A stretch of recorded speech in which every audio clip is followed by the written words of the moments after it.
Hello everyone, welcome to crack it.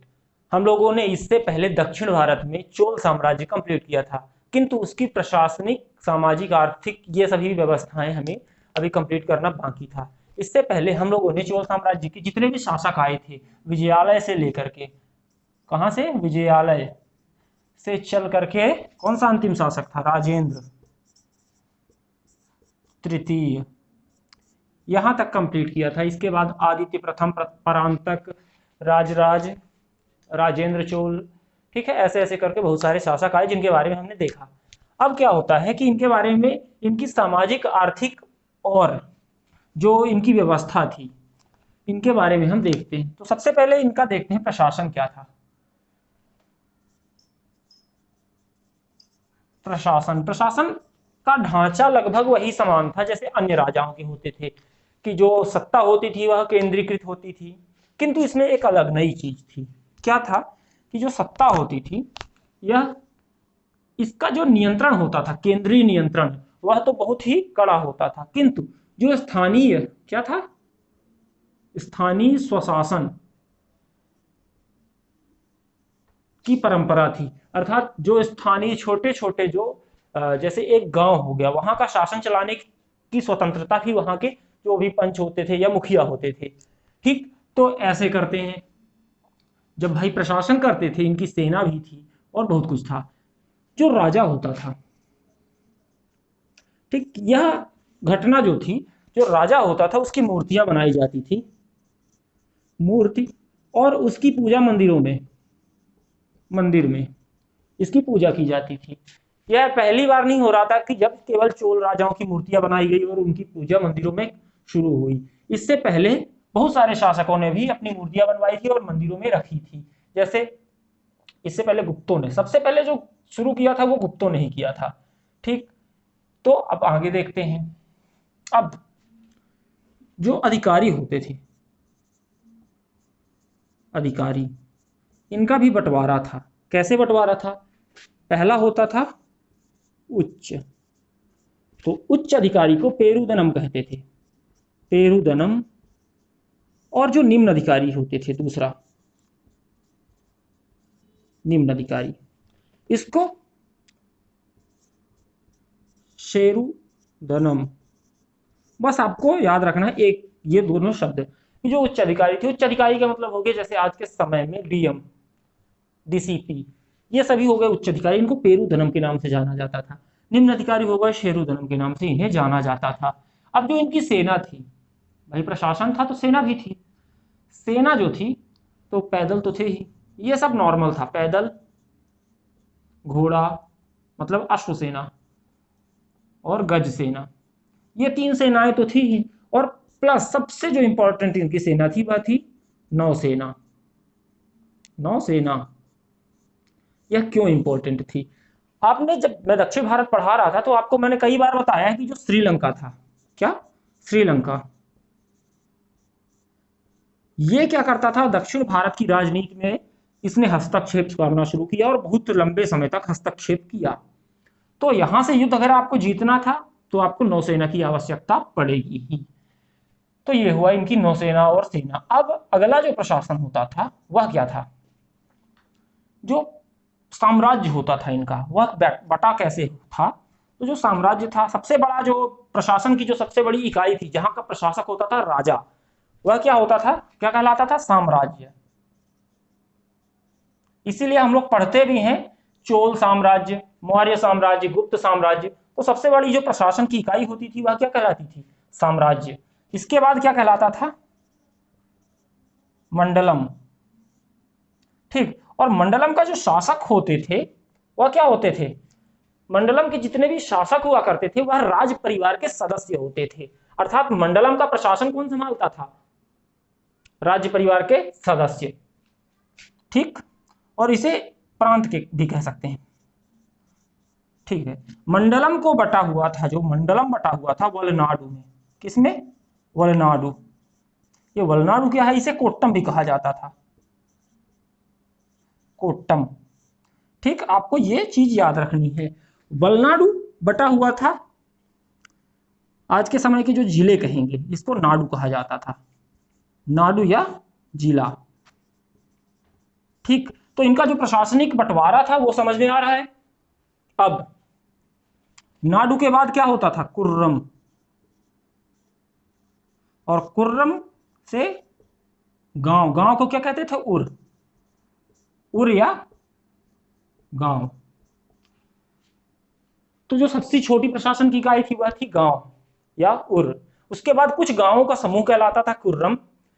ठीक, इसके बाद कुछ कुर्रमों का समूह नाडु या जिला, जिलों का समूह वलनाडु, वलनाडु का समूह मंडलम या प्रांत, और सभी प्रांत मिलकर के साम्राज्य बनाते थे। तो यहां तक होता है क्या, इनकी जो भी प्रशासनिक व्यवस्था थी। अब इसके बाद देखते हैं कि इनकी अर्थव्यवस्था का सोर्स क्या था, सोर्स ऑफ इनकम क्या हो गया, और इनकी अर्थव्यवस्था चलती कैसे थी, और मुद्रा क्या थी। तो जो सबसे प्रमुख इनकी बात थी कि जो अर्थव्यवस्था थी वह मुख्यतः कृषि आधारित थी, किंतु इनमें व्यापार का भी बहुत बड़ा रोल होता था। जैसे कुछ समितियां भी होती थी जो कि विदेशों के साथ व्यापार करती थी, प्रांतीय व्यापार करती थी। तो इन सभी के बारे में देखते हैं। अब अगला जो आता है वो क्या आता है, अर्थव्यवस्था। अर्थव्यवस्था में जो सबसे पहली चीज आती है वह क्या है भाई, जहां लोग रहते हैं उनमें बंटवारा होगा, तो गांव बने। सबसे पहले जो चीजें बनी वह बनी गांव। और गांव कितने प्रकार के थे, गांव 3 प्रकार के थे। गांव कितने प्रकार के थे, 3 प्रकार के। पहला था ब्रह्मदेव, इधर लिखते हैं। जो गांव थे, गांव वो 3 प्रकार के होते थे। पहला क्या था, ब्रह्मदेव। दूसरा गांव कहलाता था देवदान, और तीसरे प्रकार के गांव कहलाते थे शालभोग। ठीक, यहां तक क्लियर। जो गांव होते थे, जो ब्राह्मणों को गांव दान दिए जाते थे, वो क्या कहलाते थे, ब्रह्मदेव। अगले, जो जिन गांवों को किसी मंदिर या किसी गुरुकुल का खर्च चलाना होता था, वो देवदान कहलाते थे। और जो शालभोग थे वह सामान्य कृषकों के गांव हुआ करते थे। इनमें सामान्यतः लोग निवास करते थे और ये कर दिया करते थे। जो कर था, कर वह निर्धारित था लगभग 1/3 भाग, आपकी खेती का 1/3 भाग। ठीक, अब क्या होता था कि जो गांव थे वो कृषि करते थे। जब कृषि करते थे तो सिंचाई, सिंचाई की व्यवस्था थी। सिंचाई की व्यवस्था थी अगर, तो सिंचाई के लिए अलग से कर देना पड़ता था। जैसे आज भी भारत सरकार को, यदि आप भारत सरकार का किसी नहर का पानी यूज कर रहे हैं तो उसे आपको कर देना पड़ता है। इसी प्रकार जो सिंचाई की व्यवस्था थी इसके लिए कर देना पड़ता था। ठीक, अब सिक्कों का प्रचलन भी था। तो जो मानक सिक्के होते थे, मानक सिक्के, इन्हें क्या कहते थे, कलंजू, कलंजू या कल्याणजू। ठीक, और जो सबसे पहला शासक था, कौन, सबसे पहला चोल शासक जिसने सोने के सिक्के चलाए वह कौन था, परांतक द्वितीय। ठीक, परांतक द्वितीय ने, जो चोल शासक था, इसने सबसे पहले स्वर्ण सिक्के चलाए। तो आपको ये याद रखना है परांतक द्वितीय के बारे में। और इसने क्या था, गांव 3 प्रकार के थे। ठीक, अब जो अगला इंपॉर्टेंट फैक्ट है, जो मंदिर होते थे, मंदिर क्या करते थे, बैंकिंग कार्य।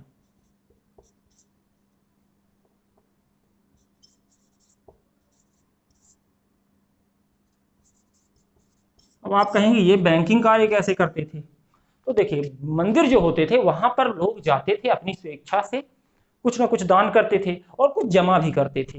ठीक, और मंदिर सबसे ज्यादा सुरक्षित जगह होती थी। तो मंदिरों में क्या होता था कि कोष जमा होता था, और इस कोष का उपयोग प्रशासन द्वारा किया जाता था।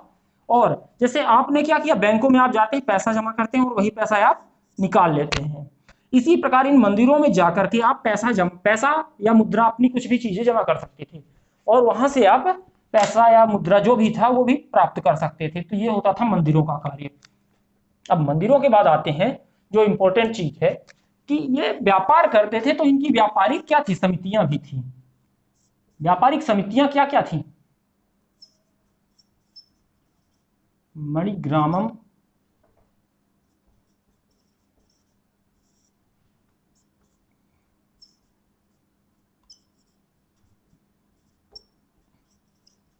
नाना देशिक और वलंगय इलंगय, ये क्या होते थे, व्यापारिक समितियां थी। ये क्या कार्य करती थी, कोई भी समिति है जो यह व्यापार से संबंधित, जैसे आज के समय में अखिल भारतीय व्यापारी समाज या किसी भी क्षेत्र का व्यापारिक समाज हो गया, वैसे ही ये भी व्यापारिक संगठन थे जो व्यापार करते थे मिलजुल कर। और सबसे इंपॉर्टेंट इनमें से जो था वह था नाना देशिक। इसके नाम से आपको क्या लग रहा है, नाम में आप देखिए नाना और देशिक। नाना का अर्थ होता है विभिन्न और देशिक का अर्थ होता है देश। ठीक, तो विभिन्न देशों के साथ जो व्यापार करते थे उन्हें नाना देशिक कहा जाता था। यहां कंप्लीट होता है, तो यहां पर कंप्लीट होती है चोल साम्राज्य की अर्थव्यवस्था। ठीक, अर्थव्यवस्था यहां से कंप्लीट। अब जो अगली बात आती है इनकी, वह आता है समाज। तो समाज कैसा था जो चोलकालीन था, यह दो भागों में मुख्यतः बटा हुआ था। वह भाग दो कौन कौन से थे, तो पहला था ब्राह्मण। उस समय तो देखते हैं समाज, समाज क्या था, समाज दो भागों में बटा, एक और दो। पहला जो वर्ग बटा वह कहलाया ब्राह्मण और दूसरा गैर ब्राह्मण, गैर। ठीक, ये जो समाज था अर्थात चोलकालीन समाज, वह चतुर्वर्ण में नहीं बटा हुआ था, वह चतुर्वर्ण में नहीं बटा था। अर्थात जो चतुर्वर्ण था, चतुर्वर्ण प्रणाली यह नहीं थी इस समय में, आपको याद रखना है। अब जो गैर ब्राह्मण थे वो भी मुख्यतः दो प्रकार के थे, ब्राह्मण और गैर ब्राह्मण सब मिलाकर के। क्या, पहले थे इलंगय और दूसरे थे वलंगय। ये व्यापारिक संगठन भी इनके नाम थे। तो इलंगय क्या थे, वलंगय क्या थे। इलंगय जो थे वो थे शैव और वलंगय थे क्या, भागवत या विष्णु की पुजारी, विष्णु की पूजा करते थे। ठीक, तो जो समाज था गैर ब्राह्मण समाज था वह भी दो भागों में बटा था, एक थे शैव, दूसरे थे भागवत। भागवत क्या करते थे, विष्णु की पूजा करते थे। शैव क्या करते थे, भगवान शिव की पूजा करते थे। ठीक, तो यहां तक इसका बंटवारा हुआ था। अब इस समय में कुछ बातें भी थी, जैसे सती प्रथा। सती प्रथा इस समय थी। ठीक, सती प्रथा के अलावा बहुविवाह, वाह, ये प्रथाएं यहां पर थीं। किंतु जो दास प्रथा थी यह थी तो, लेकिन बहुत कम थी। और पर्दा प्रथा, पर्दा प्रथा इस समय थी ही नहीं। अर्थात जो चोल साम्राज्य था उसमें पर्दा प्रथा नहीं हुआ करती थी, इसमें दास प्रथा होती थी। दास प्रथा क्या होती थी कि आपने किसी को खरीद लिया, अब उसकी पूरी वंश अर्थात उसके बच्चे, उसके बच्चों के बच्चे, ये सभी आपकी सेवा करेंगे या आपके परिवार की सेवा करेंगे, ये दास हो गए।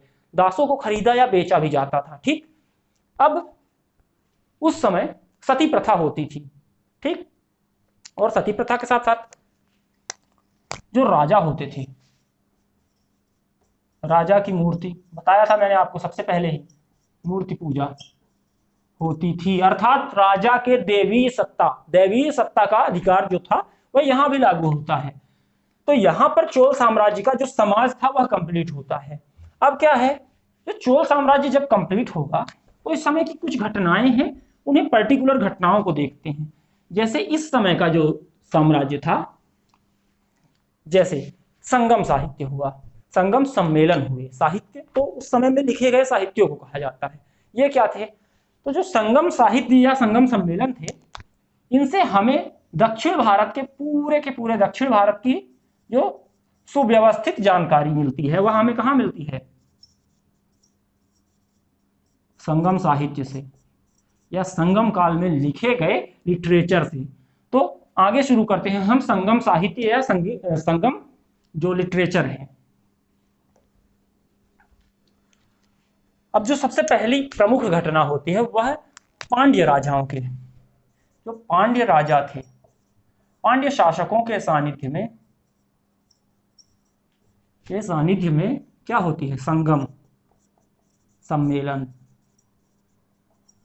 या संगम गोष्ठी, इसका आयोजन होता है। और जितना भी दक्षिण भारत का इतिहास है इन्हीं या संगम काल में ही लिखे गए तमिल ग्रंथों से, किससे, तमिल ग्रंथों से मिलता है।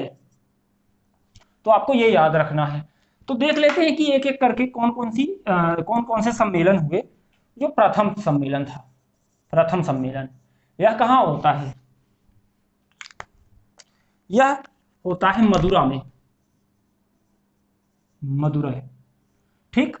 और इसकी अध्यक्षता अगस्त्य ऋषि करते हैं। कौन, अगस्त्य ऋषि।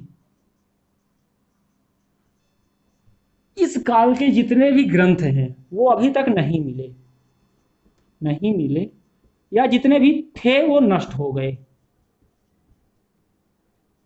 तो इस काल का हमें एक भी ग्रंथ नहीं मिलता है, ठीक। प्रथम के बाद अब आता है दूसरी घटना। तो दूसरा सम्मेलन जो हुआ या इसको कहेंगे द्वितीय सम्मेलन।